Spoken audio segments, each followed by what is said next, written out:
Hey folks, welcome to Unqualified, the fantasy football podcast that's been walking into the ocean with their phone in their pocket since 2017. I'm your producer, Rob Diesendorf, here with Sean Brady and Scott Johnson, two fantasy football rivals that have been sabotaging each other for years, but they decided to come together to help you win your league and make your friends look like idiots. How's it going, boys? Oh, you had to do it. Fantastic. Can we go into that a little bit more detail? Yeah, Sean had an incident over the past week. I don't even know if I heard about this. I didn't walk into the ocean. I don't think anyone can really physically walk into the ocean because you get like pelted by waves. But I did that little like hop, jumping run that you do, to avoid getting hit. Anyway, let me back you up, okay? Yeah. So yes, I destroyed my phone. Okay, let me just start with that. Okay, but when I get to the beach, my number First one step is priority before my phone is I got to get sunblock on me. You guys know I'm a big sunblock guy. We all remember post Flag Day at Scott's house with the pure zinc on my face. So I had to get the sunblock faces, on. Though. And then I kind of just lost track of the fact that my phone was in my pocket. Side note: can we stop putting pockets on bathing suits so I won't forget? Anyway, so I did that little run jump into the waves, dove right in, didn't notice until I got out, dried off, and then went to check my phone, and then I reached for my pocket, and my heart just sunk, and that was it. That was the end of my iPhone 6. What an idiot! Sorry. But it's all good. You know what it probably was? It was probably all that zinc in your eyes. Yeah. What'd you put on, 50 or 30? He says that he puts on sunblock, but what he really means is that he smothers himself in zinc and or white paint. I mean, that's what lifeguards do, right? Primer. He likes to have a nice primer of zinc so that no sun can come through at all. I need a force field. I need an absolute force field. He reflects 100% of the rays. I mean, that does the job, right? Yeah. It's actually a hazard on the road when you're driving because he's blinding other drivers. It's kind of funny the day after Flag Day when you had it said for your face, pure zinc, which is kind of like an oxymoron. Is that what they're called? I literally didn't see the zinc thing. I saw for your face. I was like, oh, okay, cool. And then we all know what happened next. Yeah, and it was stuck in your beard and you couldn't get it out for hours. Oh yeah, Jesus! It was so it was brutal. But anyway, thick. I got a new phone, so it's an upgrade. I was due for a new phone anyway, so it could have been worse. Proud of you. Now you can be active in the channels with that with your content. Anyways, today is another mailbag episode. We've been getting a ton of questions. We've been getting some comments. We've been getting some fiery rhetoric in the channels. A lot of people were active in the channels, specifically someone who's really going to get called out later on today, and I'm pretty excited about it. Is that Didi? Is Brandon Didi getting called out? Oh yeah, that's Brandon Didi. Brandon, if you're listening right now, blasphemous. I hope you're sitting down, and I hope that you have zinc handy. Because you're about to get burned. Ooh. He set that one up, too. That was great. Yes. Scalding hot take. Mm-hmm. Let's go, baby. Oof. We're fired up now. Brand. Let's go.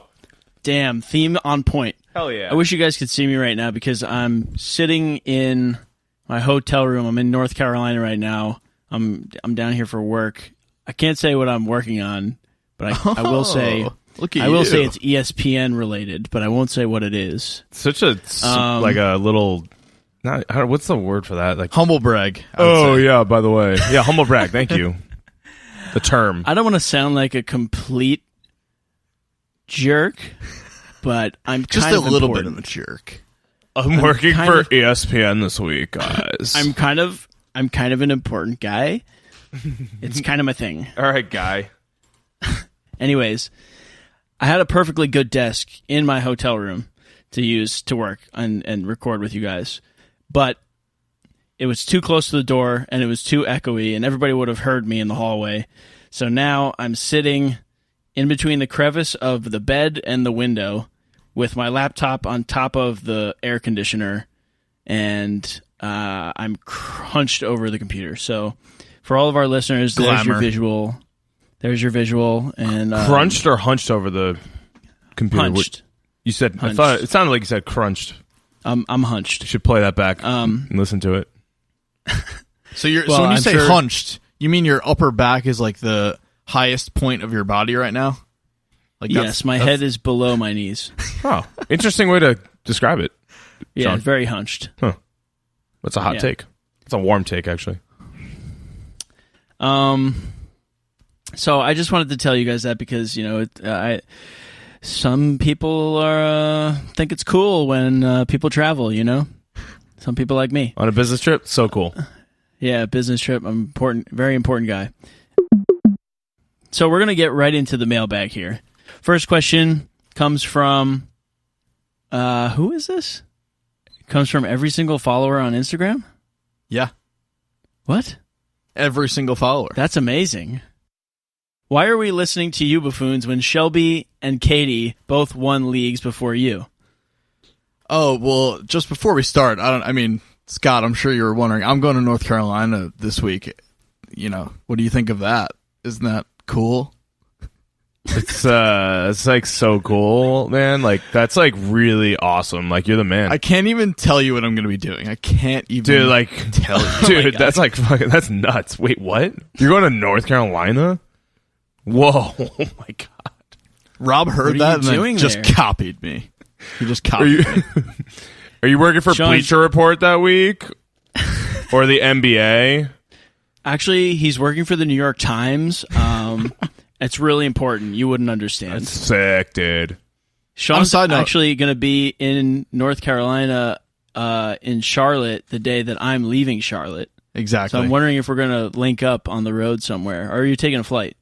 No, me and Katie are driving down, GF of the pod, Katie Lay, and she kind of fits in well with this question too.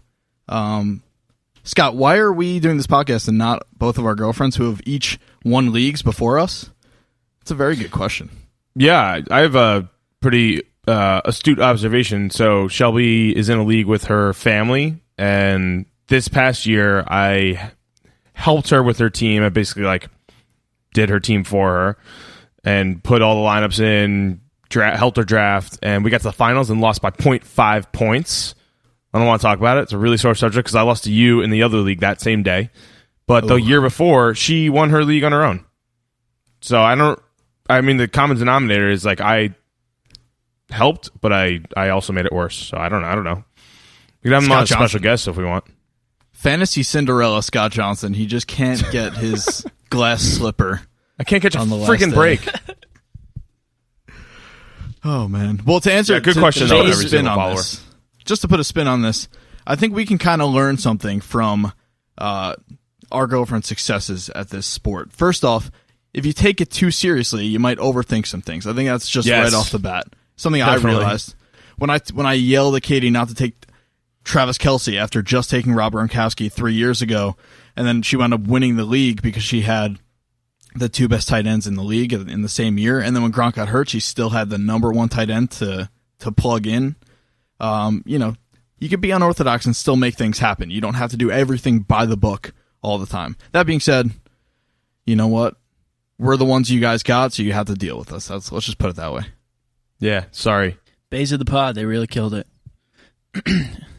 But you know what you could learn from me is if you travel and you auto pick your entire roster, you could be really cool and probably win your league. Did you win your league? So, no. No. Okay. But I said you could probably. Oh, yeah. Anyways, it's not really important. Anyways, the next question. Yeah, next question. comes from Mike Brady, aka Dirty Mike and the boys. Oh, yeah. He asks, what are your thoughts on Ben Roethlisberger? Is the talk of him being rejuvenated just contract negotiation hype, or can we expect to see him perform like he has historically? Where would you take him in the draft?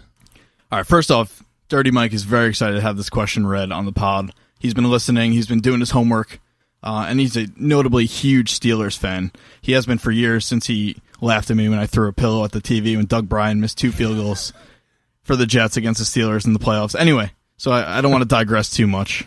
I will say, Big Ben, I think, is a little bit under the radar this year. He has elite weapons. He has, obviously, probably the number one wide receiver in the league and the number one running back in the league on the same offense. Plus, he has an emerging star in Juju Smith-Schuster. And then we keep hearing hype about James Washington, their rookie, looking good. I mean, I kind of like Big Ben this year. I think he's just way under the radar, and obviously you have to deal with, the age questions, the injury questions. But if you just play him and maybe plug in, a second-tier backup when and possibly if he does get hurt, you could do pretty well with. You can do a lot worse, let's put it that way, than Big Ben. Yeah, I mean, hey, thanks for the question, Dirty Mike. Happy belated birthday. Also, this is a very beautifully worded question. I just want to shout that out. Rejuvenated from just contract negotiation hype. It was very well worded. Anyway, I am gonna disagree with you. I think if you look at historically Big Ben's home and away stats, he is awful on the road. He's barely a top 20 quarterback. If you look at historically last year, the year before, pretty much the last 5-6 years. And then while he's home, he's usually within the top 10 pretty much every week. So if you can put up with that, then go for it.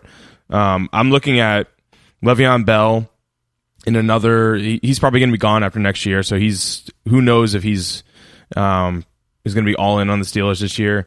Losing Martavis Bryant, while Martavis Bryant didn't perform that well last year, he's a good deep threat and opens up the field for a Juju Smith, Antonio Brown. So they don't have really that. I know that James Washington is looking good. Tight ends, Vance McDonald and Jesse James haven't really meshed well with him, and now Big Ben is a little older, and they drafted Mason Rudolph in the second round, which might be a little distraction. So I'm staying away from Big Ben. I'm not even drafting him. Maybe a bye week fill in on the free agency. Yeah, I don't know if they're going to give him a new contract regardless. I don't see his game aging super well, just given how physical he is, how often he gets hurt. But I think just this 1 year, I mean, I don't know. He's obviously not my favorite quarterback to have on my fantasy team. But if I decide to wait and I get screwed out of Kirk Cousins and maybe Andrew Luck, then I could probably settle for him as my top guy with a good backup, I would say. Yeah, I would take him as a backup, if at all. And I'd rather have guys that have high upside that I know can maybe do better than Big Ben, like a Pat Mahomes as my backup. Like high upside guys that have a really low floor, but they could hit it big. Well, you already know what you're getting out of Big Ben, so if you could work with that, that's fine. But I wouldn't play him when he's away anyway. I like to sometimes come in and make wild predictions and just see how they play out. I think we're going to brand this too. We should come up with some kind of term for this, like Rob's wild pick of the year or something like that. I think that Ben Roethlisberger is going to buy a Juul, and I think he's going to get addicted to it, to nicotine, and I think he's going to become a vapor. Vape Nation. And he's going to join he's going to get so into vaping that he's going to join a vape tricks league. And he's going to leave the NFL. That's my prediction. We don't really need to go into that too deep or analyze that at all. I'm just going to move on to the next question. Let the listeners sit with that because they can think about it. Sounds good. Next question comes from Alex Damala. Why are idiots overrating Deshaun Watson, Jimmy G, and Patrick Mahomes, and underrating Marvin Jones Jr.? All right, let's break this up into a couple of parts here because there's a lot of context here. I'll leave the quarterbacks for you, Scott. Just talking about Marvin Jones Jr. because he's another guy that sneaks under the radar a lot. If you look at his stat line for last year, 61 catches, 1,100 yards, 9 touchdowns, and then there were 6 weeks where he had over 18 points, which is what I would say a wide receiver 1 quality week. And that looks great. And he's going in around the 4th, 5th round. Some people are even reaching at the end of the 3rd for him if I guess you're a Detroit Lions fan. I'll say this. I don't love him. I think the rest of the year he's pretty much pedestrian. And not just pedestrian, he actually had a couple weeks where he hurt you. So what I mean by that is Tyreek Hill probably had a similar stat line, I would say, as far as overall numbers. But Tyreek Hill catches the ball in all sorts of ways. He gets rushing attempts, and he never, even though he seems like just a boomer bust guy, never has a week where he kills your team. Marvin Jones does, and that's why I guess you could say underrate him. I'm not a big Marvin Jones Jr. guy. I don't know how you feel, Scott, but those quarterbacks, I'll leave them all to you because there's a lot going on there. Yeah, so one quick thing on Marvin Jones. Pretty much agree with you. I think Kenny Golladay having an okay rookie season where he had flashes. I think he'll have more of a better year in his sophomore year next year, so that could take some targets away from Marvin Jones. And it feels like with all the additions in the running game this year for the Lions that they're trying to get to more of a ground game, so could be less passing for Matthew Stafford. He's been in the top 3 every single year for pass attempts, and he can't keep it up for too much longer as much as he could sling it. So I would downgrade Marvin Jones a little bit. The quarterback. So we're looking at Deshaun Watson, Jimmy Garoppolo, and Patrick Mahomes. A couple stats on Deshaun Watson and Jimmy G. So they both pretty much played in 6 full games last year. If you look at Jimmy G's stats, he had 7 touchdowns versus 5 interceptions in those 6 games. And you extrapolate that out for a full season, you're looking at 20 touchdowns and 13 interceptions for 16 games. So last year, look at what those stats related to. It was pretty much like Matt Ryan, who's the QB 15, and you weren't rostering him last year at all. So that's what Jimmy G, his stats would have been if you extrapolated the 6 games out for 16 games. So I agree. I think people are overrating him. He's going to throw a ton of yards, but I think he's going to be a low-end QB2 kind of guy. Not as much upside as Patrick Mahomes, who has better weapons, better all-around team around him. And then Deshaun Watson, if you look at those 6 games, he had 1,700 passing yards with 19 touchdowns through the air, 8 interceptions, so a lot of interceptions. But on the rush side, 36 rushes for about 250 yards and 2 touchdowns. That's 6 full games. He was the number 1 quarterback in those 6 games. So as long as he's healthy, I'm drafting him and putting him out there and playing him every single week. I don't think people are overrating him at all. I'd love to have him in round 7. Yeah, I completely agree on Watson. It's crazy just you extrapolating Jimmy G's numbers to a full season, 20 touchdowns, 13 picks, and then those 5 games, really, I guess 6, but really 5 games of Deshaun Watson, he had 1,700 yards passing and 19 touchdowns, which is as much as Jimmy G's extrapolated full season would have been. That's crazy to me. Can't say that Watson is overrated because Watson is lights out when he's on the field. He's for real. We just lost Sean. I'll speak a brief intermission here, and he's back. Okay. I'll chime in. That question comes from Alex Damala. Alex, I just want to say, great language on this one. The fiery rhetoric is what we're looking for. If you guys are angry, if you're mad, if you want to call people idiots or flat out attack them, I encourage that. But Alex also followed up with not even a question, just a comment. He just said, Jack Doyle, the ultimate sleeper. You guys want to discuss that? Yeah, I mean, this is not a question. It's a statement of fact. He is the ultimate sleeper. I mean, I've heard he loves his sleep number mattress. So, I mean, I guess, yeah, he's the ultimate sleeper. Sleep Number, please sponsor us. I promise I won't mess up your name like I did the last 2 times in 5 seconds.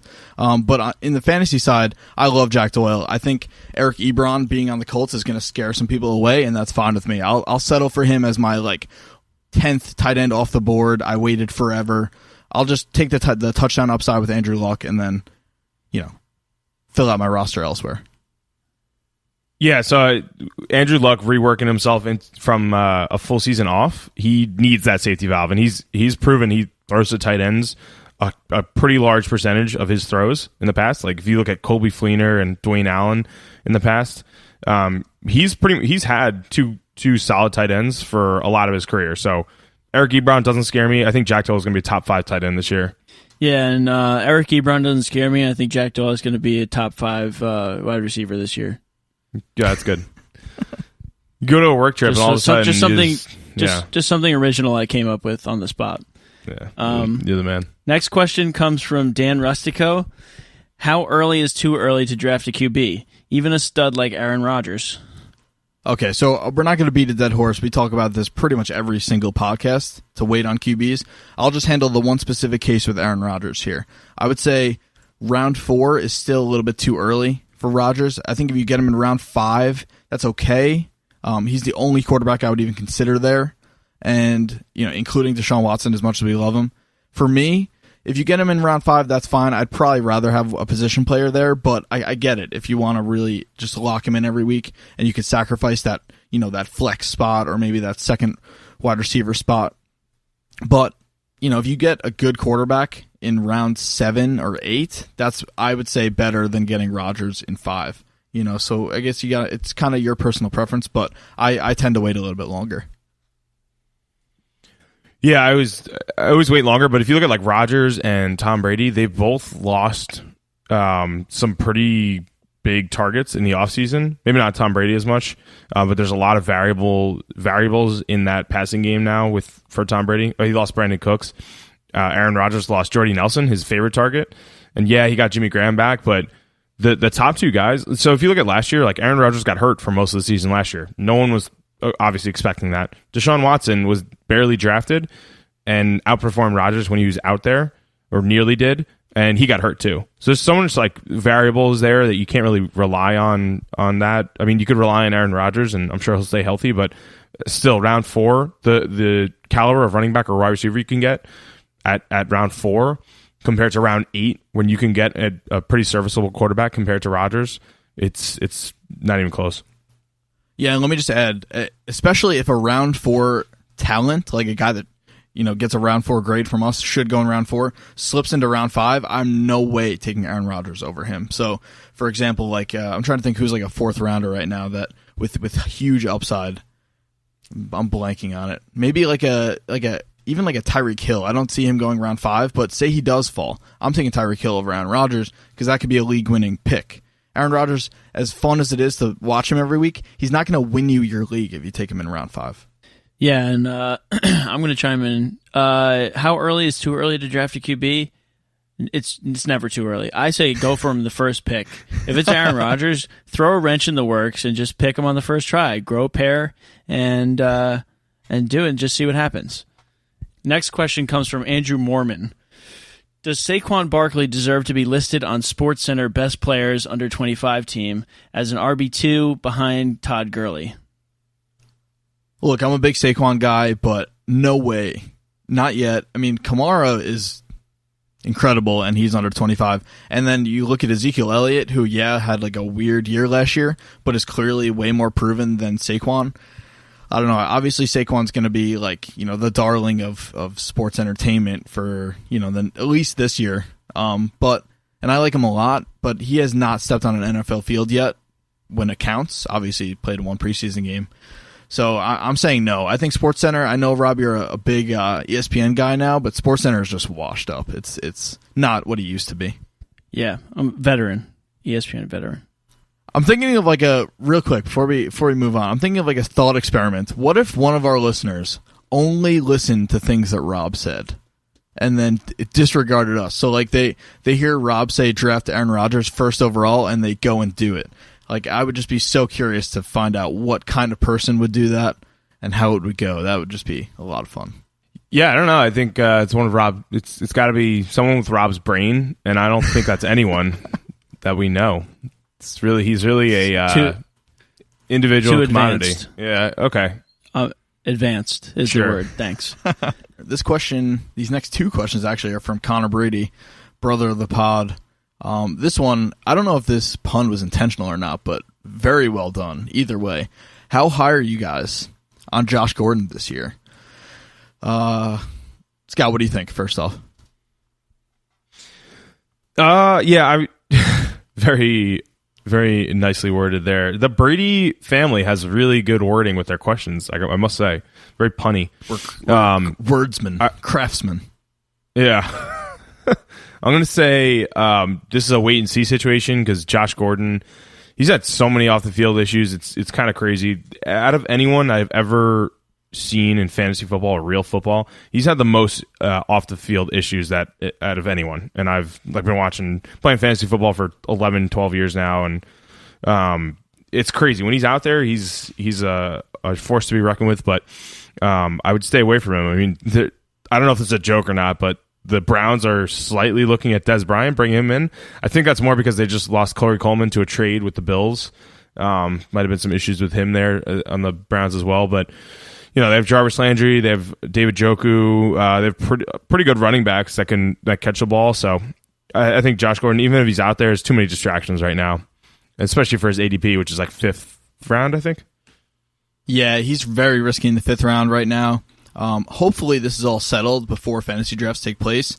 If not, he's like a home run swing in like the 5, 6th round. He's more of a 5th rounder at this point, and you can lose your draft there. So for the time being, I'm staying away. I will say after watching Hard Knocks week 1, I can just kind of get the sense of how this happened because they're just soft as hell in that organization. Like there was no consequence for him, and I can see now how he's been in so much trouble. He's just been enabled by left and right. So, hopefully he's got himself together. It seems like he's in a better place than he has been in years past, but we'll have to wait and see again. I agree completely. For now, I'm staying away. If he reports to camp and it looks great, I mean, he's probably can, wake up off a bender and show up on the field and be the best player on the field. But, you want him to be healthy first. Hopefully he's on the field and healthy. If that's the case, he's a 4th, 5th round guy for me, but I'm not touching him until I figure that out. All right, let's look at another question from Connor, and this one is a little bit more upbeat, I would say. Who do you trust, if anyone, on the 49ers offense other than Jimmy G, who we already kind of mentioned that we don't necessarily trust, but who else on this 49ers team do you like, Scott?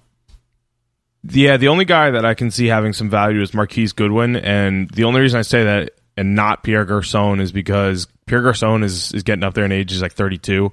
Marquise Goodwin and he got injured before Jimmy G took over. So they have no sort of, back and forth with each other, no practice reps really or game reps so far. Marquise Goodwin had some pretty good traction with Jimmy G last year. So I could see him, but just later on, maybe as like a wide receiver 4 or like a flex, low-end flex guy, bye week kind of fill-in. Yeah, Marquise Goodwin, not just a deep threat. For me, this is simple. Jerick McKinnon is going to have a huge year. Any Kyle Shanahan running back is going to be good. Just did a little bit of digging on this one. These are the past running backs that have played for Kyle Shanahan. So Steve Slayton in 2008 when he was on the Houston Texans had a monster year. Steve Slayton is a nobody, and he was like a fantasy star that year. So that's just one. Then you have Alfred Morris as a rookie in 2012, and then his sophomore year, 2013, he was lights out. Devontae Freeman, obviously, in Atlanta, emerged. Carlos Hyde last year on the 49ers. Even Roy Halou. You probably forgot all about that guy when he was on the Washington Redskins. Even he was fantasy relevant when Kyle Shanahan was his OC on the Redskins. So as long as McKinnon's not hurt, he'll be a top 12 running back this year. This guy is going to have a huge year. Ooh, hot take, dude. Oh, yeah. Damn. Are you concerned at all about Matt Breida, the backup, or I think it's Joe Williams, right? He's coming back from injury. He was a rookie last year. It looks like they're going to sign Alfred Morris as well. Yeah, I mean, I don't know if that's all because they're worried about McKinnon being banged up, but again, like I'm more worried about Joe Williams than Matt Breida. I think Matt Breida is a good second fiddle to a better running back. And then Joe Williams is a little bit of an unknown, so he could be really good. But I think they gave McKinnon that money for a reason. He's going to be kind of the bell cow this year. I think he's going to be a really good player for them. All right, let's look at another question from probably our most prolific mailbag commenter, Joe Shikoda. Can Alvin Kamara live up to the second-year hype, or will he have a sophomore slump? I think he will. I think with Mark Ingram being out for a few games, this is Kamara's time to shine. He has no Peterson. He has no Mark Ingram to interrupt his carries.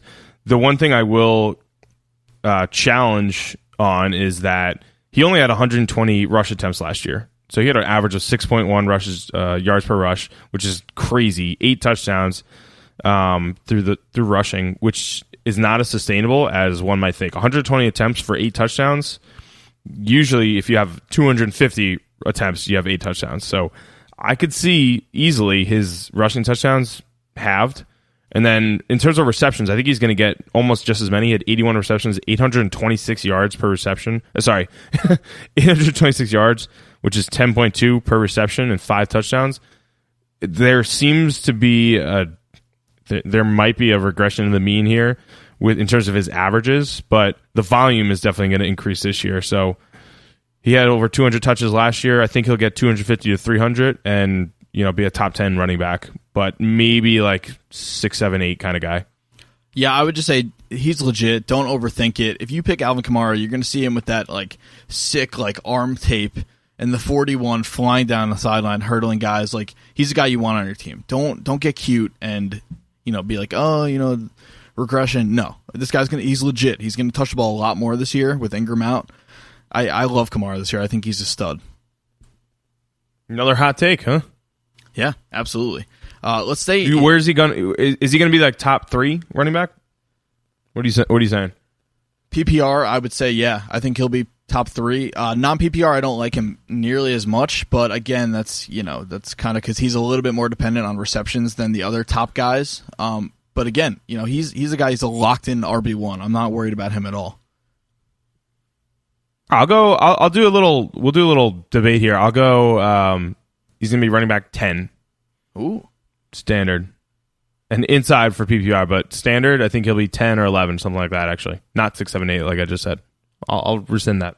Okay, I'm more of like the 3-4 range for him. I think if we'll have to see who's closer at the end of the year. I like that. All right, let's stay in that same NFC South division and talk about probably in our bottom 5 as far as our least favorite players in the league, Jameis Winston. Is he going to take a step forward or a step back? What do you think? Back. I mean, he can't really take too much of a step back than he did last year. So his rookie year, he had 28 touchdowns, 18 interceptions.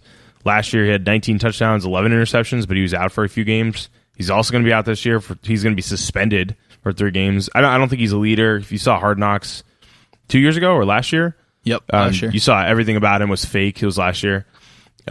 He's too young. He's too immature. He's 24 years old. He needs a couple more years until you could trust him again. I do like the positional players around him, and I think that rookie running back will do pretty well, but I don't like him at all. Yeah, he's a mess. I don't think I'll probably ever own him in fantasy, but I agree with you. I like the position players a lot, so he could have some streamer usability there. I love Mike Evans. He's getting underdrafted right now. He's going in like the 3rd round, which is crazy. If Mike Evans is your 3rd best player, you're in very good shape. Take it. And then I really, really like Chris Godwin as a late sleeper. He's good. Like he's going to be on the field in 2 wide receiver sets. He's going to get a ton of looks opposite Evans because Evans kind of sucks the defense his way. Chris Godwin, you could do a lot worse as your last round before your kicker. I definitely like that guy this year. All right, now let's move on to the Raiders, one of the other John Gruden coach teams. Is Derek Carr fantasy football's most overrated fantasy quarterback? What do you think? It's hard to say if he's the most overrated fantasy quarterback. I think Jameis Winston might be because people are still like kind of drafting him. He's up there. I think he's one of the NFL's maybe more overrated quarterbacks. I'm not gonna say most, but he's getting paid he's like the 3rd highest paid quarterback in the NFL right now, and he's a good leader. So it's probably a lot of off the field things, but he took a statistical he caved in a little bit last year in terms of statistics, and the team didn't get that much better around him. I don't think Jordy Nelson has that much left in the tank. So, and they lost Michael Crabtree, the touchdown guru. So. Yeah, I was going to ask if you thought Jordy had a little magic left in him. Maybe that chemistry with Carr develops quickly, but you're not buying it? No, I'm not going to buy it. Jordy's 33? Just came off a big injury. Yeah, I mean, and Amari Cooper should take a step back in the right direction, but I don't know if that's enough for Derek Carr to be a consistent fantasy guy. Obviously, he'll have his weeks, but I agree with you. I think he's definitely a guy I'm avoiding this year. And there's still no rush game, really. Like I know you love Marshawn Lynch, but I don't buy. He's another year older too, and he underwhelmed like crazy last year. Yeah, despite what everyone thinks. I've cooled on him a lot. I think, especially last year, we kind of saw probably what the reality is for him is he's just going to be on the field less than we expect from his days in Seattle. He's not going to carry the ball 300 times this year, and if he doesn't do that, he's not going to really help you out too much. He'll definitely get in the end zone. He's a sneaky good receiver too, but if he's only going to carry the ball 180, 200 times, I don't think with his current standing, that's enough. With Alvin Kamara, if Alvin Kamara carries the ball 200 times, that's more than enough. But Marshawn Lynch getting the same work, that doesn't cut it for me. So look at Marshawn Lynch in the last 3 years, right? So I want you to think about, and everyone listening, the last 3 years of Marshawn Lynch, what you think of. And all I'll tell you is over those last 3 years, yes, 1 year he was retired, but I'm counting that anyway because that's a full year of he's 32 now. He has 10 touchdowns, 318 attempts, and a little over 1,200 yards rushing. That's it in 3 years. So Seattle in 2015, he had 111 rushes, 417 yards rushing, 3 touchdowns, nothing in 2016. And 2017, 207 attempts, 891 yards, 7 touchdowns. What has he done since when I graduated college? That's when he was still good, and I'm washed up after being out of college for 4 years. I mean, I definitely think he has some usability as like a bye week fill-in guy, and I think he's definitely getting drafted closer to where he should be this year. But let me open the door to this then. If you don't like Lynch, which a lot of people I would say probably are with you, who do you like in that Oakland backfield? Anybody? No. You had Washington, who had some value last year when Marshawn Lynch went down with injury. Jalen Richard, but neither one of them instill any confidence in me. They're just bye week. They're not even bye week filling guys. If he gets hurt, they're going to split carries, so it doesn't really matter. Yeah, I'm with you. The Oakland Raiders are probably just the one team I'm completely staying away from this year. As an Amari Cooper owner from last year, he'd probably be the only one I would even consider in a normal situation. But after owning him, I can't do it to myself again. So I'm with you. All right, and now moving on to some of our less than serious questions and mailbag content that came from the people who are active in the channels. Stay active. First up, we have something that happened last week or before the pod last week that I didn't get to address, and so we're doing that now. And this is something that came from Brandon Dede on Instagram. Oh, no, Twitter. On Twitter. He DM'd us saying, purple grapes over green grapes is a surface of the sun level take, which I thought was just insane. I mean, and also, they're not purple grapes. They're red grapes. Yeah, buddy. come on. Oh, good call on that. Yeah. Yeah, oh. they're red grapes. Jesus. They're red grapes. So he's saying it's a hot take, but he's not even referencing the right type of grape. So he was saying that our regular take was a hot take, was a surface of the sun level take. Brandon, I'm sorry, but you're not living in reality. So basically, he's saying You're an outlier. he's saying he likes green grapes over red grapes. That is what he's saying, right? Yeah. Yeah, that's absolutely 100% false. Always I'm will be. going to tell you that a majority of people like the red grapes over the green grapes. Yes. You are an outlier. Should we put a poll up You there? don't. I think we should. God, it's gross. Yeah, we will. We'll put a poll Yeah, out we'll there. put a poll up. We'll put it on Twitter or Instagram We'll or do whatever. both. I don't know what you can do polls on, but I just have I'll throw him a little olive branch because when the red grapes get too small and shriveled, they are gross, and green grapes don't really get small and shriveled, but it's just the taste is not even. It's like cantaloupe versus honeydew. Like they're just not comparable. Red grapes are 100 times better. Wait, timeout. Are you telling me that you Red think grapes? cantaloupe's better than honeydew? No way. No. I'm saying honeydew is better than I don't cantaloupe. even want to. I'm saying okay. honeydew is better than cantaloupe. Yes, I'm with you. You know what I honeydew meant. is definitely better. Both of those Cantaloupe's melons, disgusting. both of those melons are suboptimal. So we're not even going to get into that. I'm saying it as But- an example. Take it easy, pal. Well, you're. I understand they're both not good, but I was saying it literally as like a metaphor or like a. I got you. Do you understand what I mean? Yeah, I know you're on a business trip and everything, but like I got you. I know. can you relate? Can you relate to us little people again or no? This business trip is really going to my head. Yeah, it really is. Rob Either only way. eats grapes with a silver spoon, Look, fork. here's the final synopsis on the grapes. Okay, the red grapes are the perfect combination of sweet and sour. The green grapes taking it way too overboard. They're super snappy, they're oblong and it's just not good. So we're gonna just move on. But next one comes from Phil Sokolov, and he wants us to give our hot takes on Cinnabon. Well, yeah, I have some thoughts about this because if you look at the nutrition facts, and I'm starting to get into nutrition facts now. Not I just want to be healthier. And Cinnabons are 2,000 calories in one, if I'm not mistaken. If you include like the everything, like the actual Cinnabon, I was just gonna say dressing, the frosting, and all that. So if you're splitting it with like 4 or 5 people, like go for it. Have your 4th or 5th of it. But it's not. It's never worth the feeling you have after if you had it all by yourself. You need it once every 5 years. I think that's an accurate Cinnabon. time frame, That's it. actually. I feel like that's how often I have it. But if you do have it, if you're going to eat a whole one by yourself, you're going to want to like run a marathon beforehand or something, or like be training for like months and months, and then you can have one. I can't believe there's 2,000 calories in one of them. Yeah, I think so. So we're going to move on. Next one comes from Tomo Osinski. Top 5 tricks to protect your password. Oh my god, I have no idea. I would just say, if you're a kind of person that like really, really worries about password protection, I would just set it and then immediately forget what it is. And then every time you want to access something, you have to reset the password. You have to go through all the 10 yards. That's the only thing I would say, because if you can't protect your password, you might as well not even use one. Top 5. Why does there need to be 5? That's like a lot of tricks to remember a password.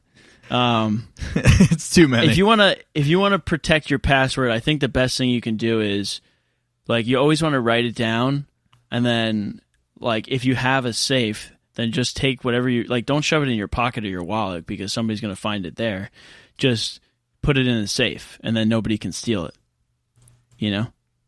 See, I'm the opposite. I'm saying if you're the kind of person that's super worried about protecting your password, you probably got some skeletons in your closet. So you might get shaken down by the mob. So you don't even want to have it in your brain. I'm saying forget it immediately, and then it's protected. You're off the grid.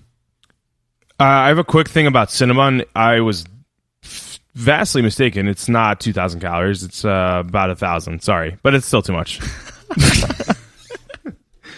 Wow, that was way off. Sponsor us. What the fuck was I thinking? Fake news. I admitted The it worst though, crime. So I fessed up. You've Didn't just realize done that. something horrible. You deceived our listeners. I'm All right. so sorry. What's I'm the gonna next que- apologize what's the on next behalf of question? Scott. We're just going to move on. Next question comes from Alex Koenig. What is cereal actually made out of? What's happening in there? Just sugar and gluten, baby. That's all you need. I watched a documentary on the food industry, and what I learned was that cereal is made out of cornmeal and corporate greed. Corporate greed? It is a product that is farmed aggressively and broken down into a overprocessed malleable substance which they press into forms, and then you put it in your bowl and you just enjoy it. You sound like such a hippie right now. It's a disgusting. beautiful sin. It's a beautiful sinful mess. I love it. You know what's grosser than that greed that you're talking about? How much of a hippie you just sounded like. Scott, what's your favorite cereal? Golden Grams and Reese's Puffs. Yeah, Reese's Puffs, and I like Honey Nut Cheerios. Oh, I'm more of a Lucky Charms guy. interesting. I hate Lucky Charms. Okay, that's bad. Are you kidding? No, I'm dead serious. I don't know. Look, I don't want to. I feel like I come at you on every podcast about food, but seriously, I mean, yeah, you kind of do, but I don't like. Look, what does your it takes taste? are hot. You're just eating marshmallows. The actual cereal itself might as well be Cheerios. Of Your Lucky takes Charms. are hot, but they're also bad. They're hot garbage takes. Can I give you my take without you interrupting? The You just actual gave it to me. No, I didn't. I didn't Go finish ahead. my fucking sentence. The actual cereal is like Cheerios, and you're just eating You just like the marshmallows. Just admit it. Why don't you just eat But marshmallows? that's part on of the its own? cereal. But the actual cereal itself is good. It's It's sort of gross. It's gross. It doesn't taste like anything. It's sort of like Cheerios, but it's not. It's like It's not a better good. flavored Cheerios. Dear God. Either, I just anyways, said that. whatever. I We're moving literally on. We're just moving said on. that. No. Next question. Okay. Next one comes from Andrew Gracie. Is Tim Tebow waiting for marriage to have sex? Oh, man. Also, if Tebow came into the NFL this season, would he be a good fantasy pick? I don't think so because he's sexually frustrated. Players on my fantasy team are required to have sex 3 to 5 times a week. It's very beneficial.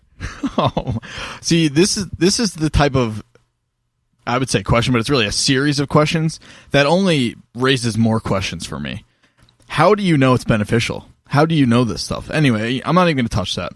I will say Tim Tebow is a little bit of a weird guy. I watched him on, he was on Fixer Upper on HGTV. Great show. If you're new to HGTV, that's what you got to watch. But Chip and Joanna Gaines, the homies, Tim Tebow's on that show, and he just ruins it. He's so fake, and he's so calculated, and he just operates, he moves through the world like someone that has never experienced the bliss of sexual intercourse. So, yeah, I would not pick him for my team this year. He's a great guy, but I'm sorry, he can't be on my fantasy team. I'm a big Team Tebow fan, but he would be brutal on a fantasy team, and he sounds like he would be brutal on an HGTV show too. I don't know what to tell you with this one. It's pretty crazy for you to keep that rule for all your players, and even crazier for you to try to enforce it. Because first of all, how are you going to get in touch with these people? And second of all, what if they're not even human? You know, like Aaron Rodgers, he's a freak. He's an alien. He's not even human. Or who else? Who are the aliens of the NFL? Odell? Emmanuel Sanders. Julio Jones. Yeah. Those guys, they're on another planet, and so are you, Gracie. I don't know where I'm going with this. Somebody help. I think this is a good time to probably end this question, but maybe I'll just keep talking in sentence fragments, and I'll probably drag it out a little bit longer. I'm trying to reread the question. All right, and that wraps it up for Mailbag number 2. Guys, these episodes are really fun. It's your podcast as much as it is ours. We love hearing from you. Keep sending things in. Stay active in the channels. That's my phrase. You guys know it. And we're going to keep checking in every week. I think we might extend this into the season. We might do more of these. So we love hearing from you guys.